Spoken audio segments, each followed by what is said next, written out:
Hello हमारे साथियों, आप सभी को एसएस एजुकेशन सेंटर पे स्वागत है, जिसमें आज हम लोग पढ़ने वाले हैं क्लास टेंथ का केमिस्ट्री का चैप्टर 2, जो अम्ल, क्षार और लवण। इस चैप्टर का नाम है केमिस्ट्री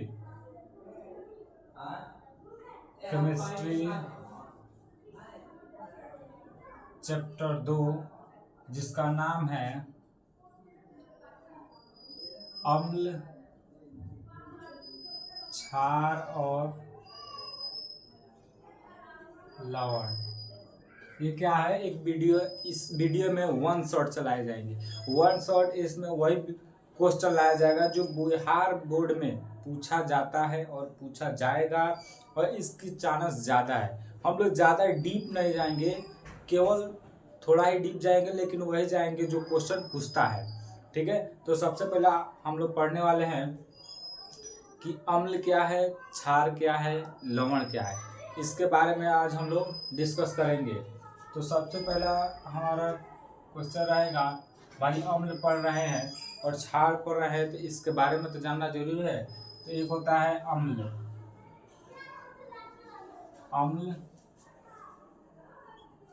और क्षार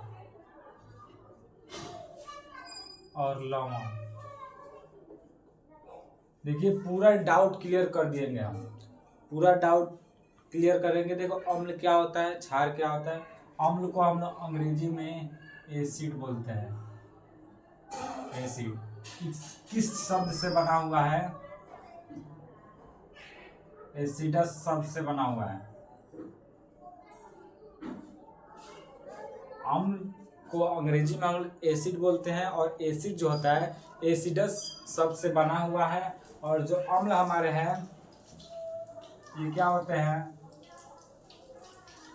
स्वाद में कड़वा होता है, स्वाद में खट्टा होता है, खट्टा पदार्थ होता है। अम्ल स्वाद में खट्टा पदार्थ होता है। अगर अम्ल को अगर हम जल में घुला दें, यानी जल में घुलाएं यानी मिलाएं, तो वो क्या देता है? जल में डालने पर H+ आयन देता है। अम्ल का बेसिक यही हमारी बात है कि अम्ल को अंग्रेजी में एसिड बोलते हैं। ये सब ऑब्जेक्टिव पूछे जाएंगे, ओनली फॉर ऑब्जेक्टिव पूछे जाएंगे। अगर सब्जेक्टिव में अरेंज करना चाहेंगे तो सब्जेक्टिव भी अरेंज हो जाएगा, हम सब्जेक्टिव अरेंज कर देंगे। लेकिन आप अभी ऑब्जेक्टिव फॉर्म में देखिए, अम्ल को हम लोग अंग्रेजी में एसिड बोलते हैं, जो एसिडस शब्द से बना हुआ है। जिस स्वाद में क्या होता है? खट्टा पदार्थ होता है, जो जल में डालने पर क्या होता है? H+ आयन देता हो, उसे अम्ल बोलते हैं। अम्ल की बेसिक जानकारी हम लोग यही है, इससे ज़्यादा कुछ और नहीं पूछेगा। अब देखते हैं क्षार क्या होता है? अंग्रेजी में इसे बोलते हैं बेस। क्षार जो है अंग्रेजी में इसको बेस बोलते हैं। इसको हम लोग क्षार को क्या बोलते हैं? अल्कली एल्कली भी बोलते हैं। अल्कली, क्षार को हम लोग अल्कली भी बोलते हैं और एल्कली बोलते हैं। और एल्कली जो होता है, इसका मतलब होता है कागज की राख। एल्कली का मतलब होता है कागज की राख। क्षार को अंग्रेजी में बेस बोलते हैं, और बेस जो होता है, क्षार को एक और नाम है एल्कली। एल्कली जो होता है, इसका मतलब होता है कागज की राख। ठीक है, इसका एक और, जैसे कागज की राख बोलते हैं, या एक और नाम है इसका एल्क्यूली।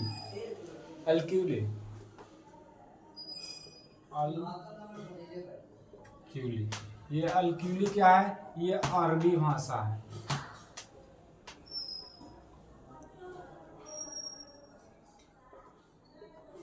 क्षार का कितना नाम है? क्षार का अंग्रेजी में बेस बोलते हैं, और बेस जो होता है इसको एल्कली बोलते हैं। एल्कली का मतलब होता है कागज की राख या भस्म, इसको भस्म भी बोलते हैं।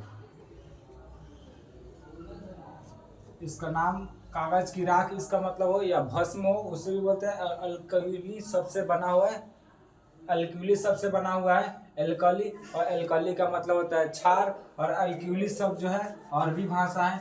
लवण का बेसिक जानकारी है। लवण क्या होता है स्वाद में, ये क्या होता है स्वाद में नमकीन होता है, स्वाद में ये नमकीन होता है। और जो क्षार है, क्षार का स्वाद हमारा, क्षार का स्वाद कड़वा होता है, कड़वा बोले या क्षार का स्वाद क्या होता है कड़वा होता है। बेसिक जानकारी देखिए एक बार और हम लोग रिवाइज कर लेते हैं। अम्ल, अम्ल को अंग्रेजी में एसिड बोलते हैं। एसिडस सबसे बना हुआ है जिसका स्वाद होता है खट्टा पदार्थ। जल में इसको डालने पर H+ आयन देता है। और क्षार जो है, क्षार को अंग्रेजी में बेस बोलते हैं, जो अल्कली शब्द से बना है। अल्कली का मतलब कागज की राख या भस्म भी बोलते हैं। अल्कली, एल्क्यूली सबसे बना हुआ है अल्कली, और अल्कली का मतलब होता है क्षार। अल्क्यूली क्या होता है अरबी भाषा है। ये स्वाद में क्या होता है कड़वा होता है। और क्षार जो होता है जल में घुलकर OH- आयन देता है, OH- आयन देता है।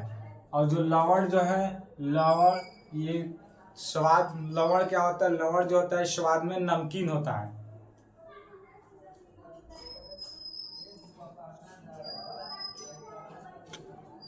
ठीक है, आप लोग एक बार स्क्रीनशॉट ले लीजिए। इसके आगे हम बताते हैं कि अम्ल, अगर हम स्क्रीनशॉट ले लीजिए, इसके बाद बताएंगे कि अम्ल का पहचान कैसे करते हैं, क्षार का पहचान कैसे करते हैं, और लवण का पहचान कैसे करते हैं। इस चैप्टर में बेस हमारा दो ही है, एक अम्ल और क्षार। इस चैप्टर में हमारा क्या है बेस, सबसे ज़्यादा क्वेश्चन आएगा अम्ल से क्षार से।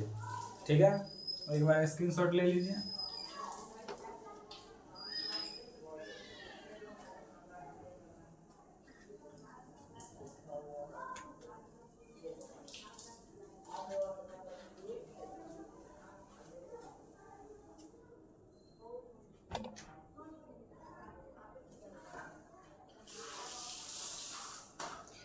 अब देखते हैं अम्ल और क्षार को पहचानेंगे कैसे। इसके लिए एक यंत्र आता है जिसको बोलते हैं हम लोग सूचक। सूचक या अंग्रेजी में इंडिकेटर बोलते हैं। सूचक बोले या इंडिकेटर बोले बात सेम है। और जो होता है सूचक, सूचक हमारे दो टाइप का होता है। एक होता है रंगीय सूचक और दूसरा होता है गंधीय सूचक। अब रंगीय सूचक क्या होता है, तो रंगीय सूचक वे सूचक होता है जो पदार्थ में यानी घुल कर, रंगीय सूचक वे होता है जो गंध, जो रंग को बता दे, रंग के द्वारा अपने अम्ल और क्षार को बताता है, उसे रंगीय सूचक बोलते हैं। जो गंध के द्वारा बताया उसे गंधीय सूचक बोलते हैं। तो रंगीय सूचक लिख लेते हैं।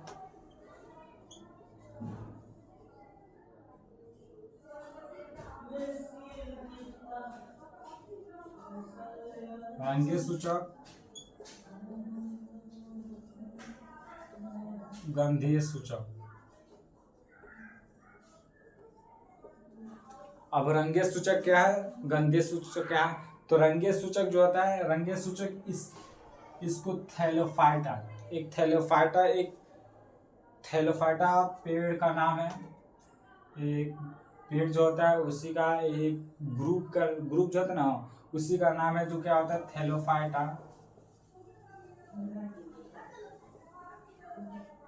थैलोफाइटा नाम के एक पेड़ के समूह से निकला है।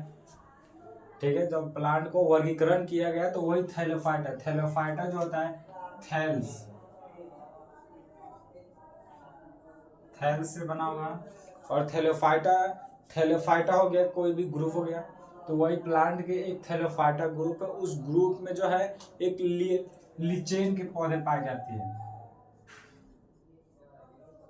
लिचेन, कहीं लिचेन लिखता है या कहीं पे लाइकेन भी लिखता है,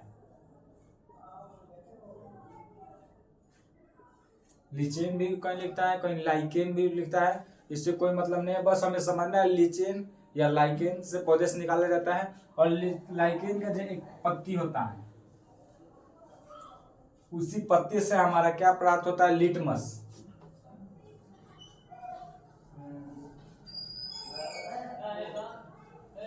लिटमस, और लिटमस का जो रंग होता है क्या होता है, बैंगनी होता है। देखिए रंगीय सूचक और गंधीय सूचक। रंगीय सूचक एक थैलोफाइटा के समूह से निकाला गया है, जो थैलस से बना हुआ है। थैलस पेड़ का नाम है, और फाइटा कहा जाता है पेड़ का जो समूह है उसका नाम है, और जिसमें से लिचेन पौधे, उस समूह के लिचेन पौधे या लाइकेन पौधे से, लाइकेन या लिचेन पौधे के पत्ती जो होता है, उस पत्ती से लिटमस प्राप्त किया जाता है, और लिटमस जो होता है वो बैंगनी रंग का होता है। और गंधीय सूचक, गंधीय सूचक हम लोग अगले बार में हम डिस्कस करेंगे। देखिए ये सब रंगीय सूचक हो गया, सबसे मेन रोल रंगीय सूचक का है, और गंधीय सूचक है इसका भी रोल है, लेकिन उतना रोल नहीं है। तो हम लोग आगे बढ़ते हैं, और एक और जैसा हो गया, चलिए सूचक हम लोग पढ़ लिए क्या है। इस पूरा लेक्चर को देखकर अगर इंट्रोडक्शन है, इंट्रोडक्शन को दे देंगे, उसके बाद परिभाषा लिखा देंगे, अम्ल क्या है, क्षार क्या है, लवण क्या है, सूचक क्या है, रंगीय सूचक क्या है, गंधीय सूचक क्या है, इसके सब के बारे में बता देंगे। मैंने 3 कंटेनर लिया,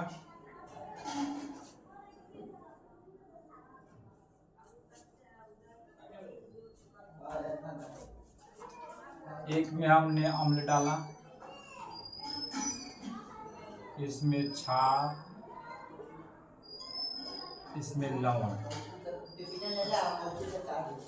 अम्ल क्षार लवण। यदि कोई विलयन में हम अम्ल को डालते हैं तो अगर वह क्या होता है, अम्ल,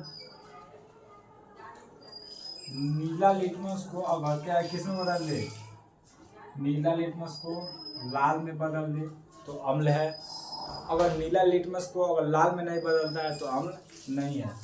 अगर क्षार को हम लोग किसी विलयन में डालते हैं तो क्या होता है, ये लाल लिटमस पत्र को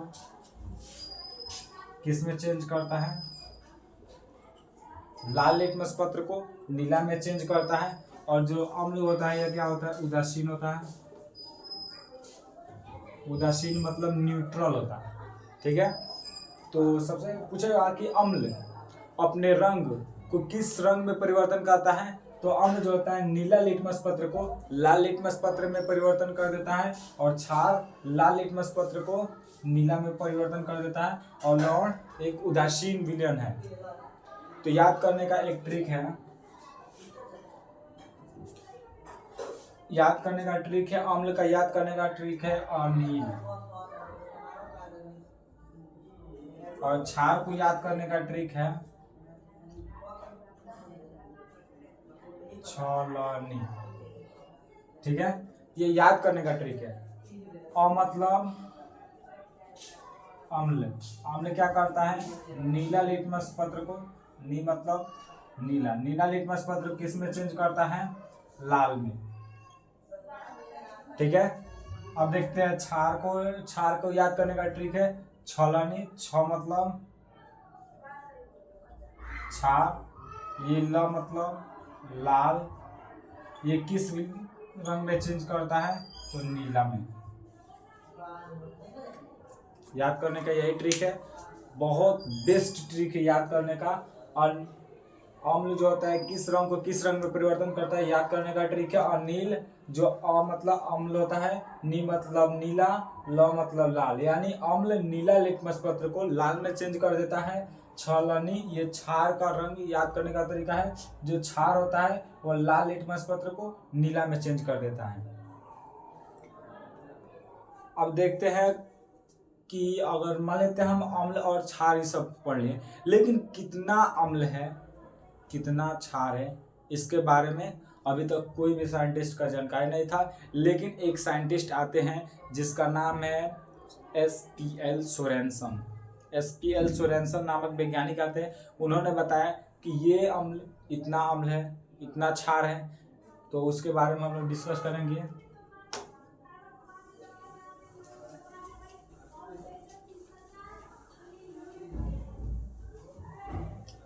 तो एक टॉपिक है जिसमें अम्ल कितना है, क्षार कितना है, इसको मापने के लिए एक SPL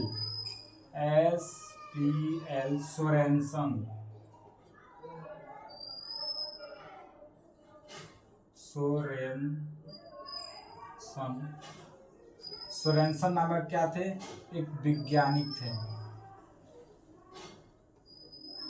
SPL सोरेनसन नामक वैज्ञानिक क्या किए, 1909 में आए, और 1909 में आए उसने एक खोज किए जिसका नाम है pH स्केल। किसका खोज किए थे, खोज किए किसका, तो pH स्केल। उन्होंने बताया कि pH स्केल कितना होता है, और pH स्केल में उन्होंने बताया कि P का मतलब उषांश, H का मतलब हाइड्रोजन।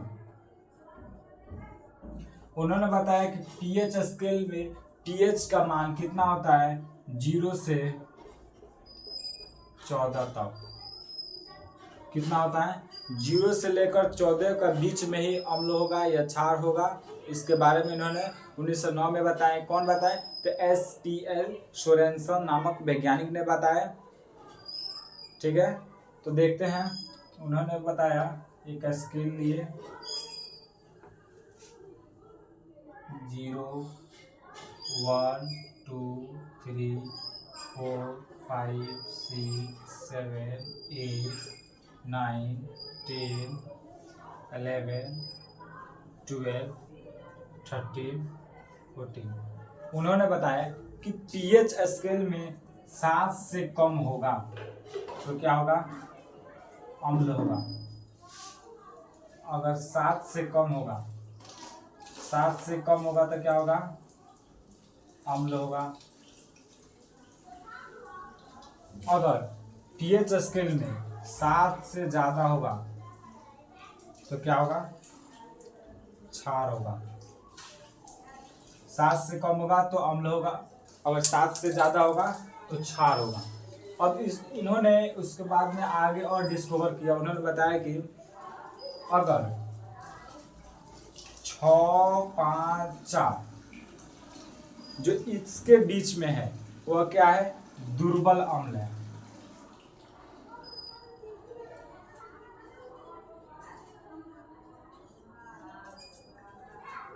छः, 5, 4 को उन्होंने बताया दुर्बल अम्ल, और जिसमें से और उन्होंने बताया 3 से जितना कम है क्या है,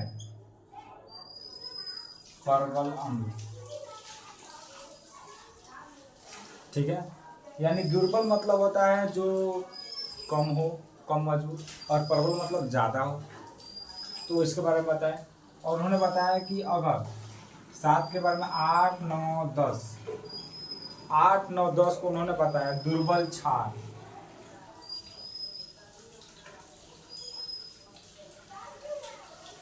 11, 12, 13, 14 इन्होंने बताया प्रबल क्षार।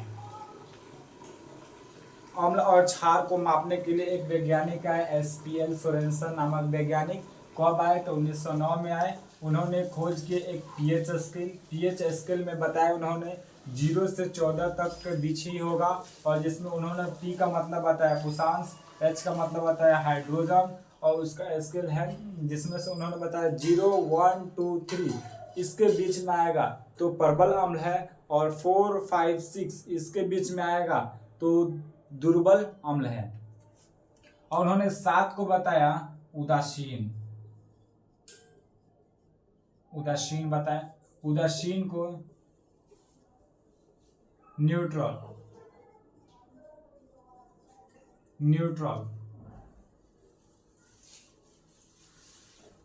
और उन्होंने बताया 8, 9, 10 होगा तो दुर्बल क्षार होगा, 11, 12, 13, 14 ये प्रबल क्षार होते हैं। तो अम्ल और क्षार के पूरे हम लोग डिस्कस कर लिए, इसका इंट्रोडक्शन जान गए कि अम्ल क्या है, क्षार क्या है, अम्ल और क्षार को पहचानने का नियम क्या है। अम्ल और क्षार देखो, अब एक बार हम रिवाइज करते हैं। अम्ल और क्षार का डिफिनेशन अगला हम लोग वीडियो में करेंगे।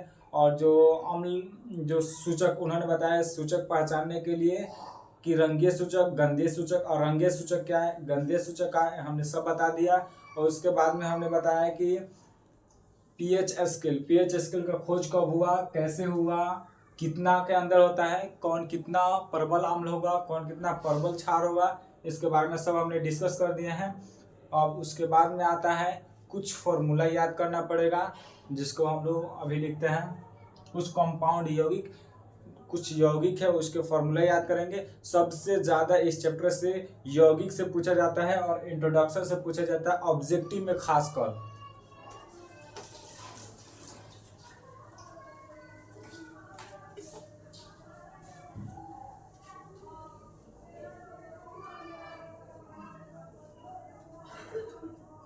डेली हम 5-5 फार्मूला लिखेंगे, और 5-5 फार्मूला यानी लगभग 15 होगा, 15-20 होगा। तो 5-5 अगर लिखते हैं, अगर 3 वीडियो में ख़त्म हो जाएगा। थोड़ा थोड़ा लिखेंगे। देखिए, चूना तो 2 टाइप का होता है, काली चूना, बुझा हुआ चूना।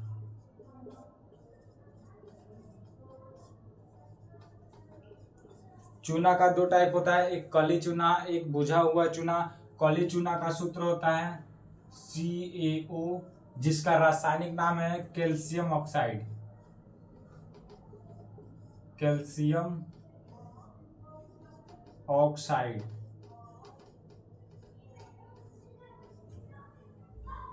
बुझा हुआ चूना CaN2OH2, इसका रासायनिक नाम है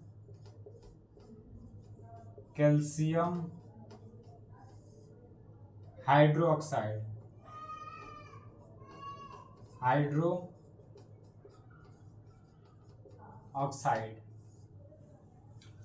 और एक और है, 2 नंबर देखते हैं, कास्टिक सोडा।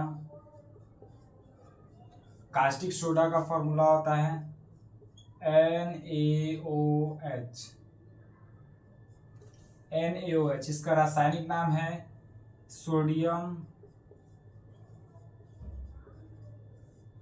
हाइड्रोक्साइड।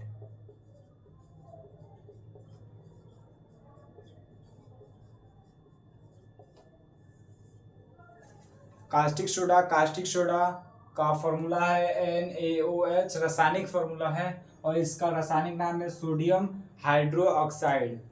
अब देखते हैं कुछ और क्वेश्चन। वॉशिंग सोडा, जिसको हम लोग धोने वाला सोडा बोलते हैं।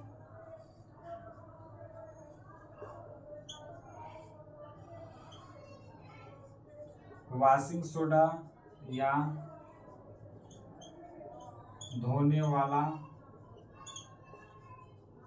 सोडा। वॉशिंग सोडा जो है, वॉशिंग सोडा को हम लोग एक और नाम है जिसका नाम है धोने वाला सोडा बोलते हैं, जिसका फॉर्मूला है Na2CO3 वॉशिंग सोडा का दूसरा नाम धोने वाला सोडा, और जिसका फॉर्मूला, रासायनिक फॉर्मूला है Na2CO3 जिसका रासायनिक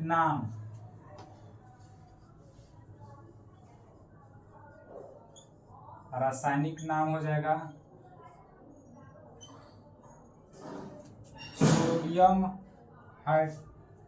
sodium chloride.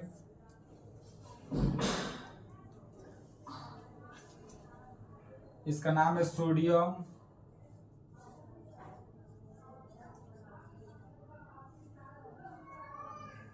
Carbonate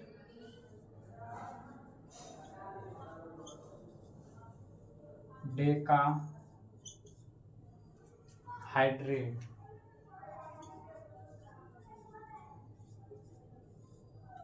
sodium carbonate deca, बूंदू को पढ़ते हैं 10 को पढ़ते हैं डेका और हाइड्रेट। ठीक है, कितना फार्मूला हो गया, 1 2 3 4। एक और फार्मूला देख लेते हैं हम लोग।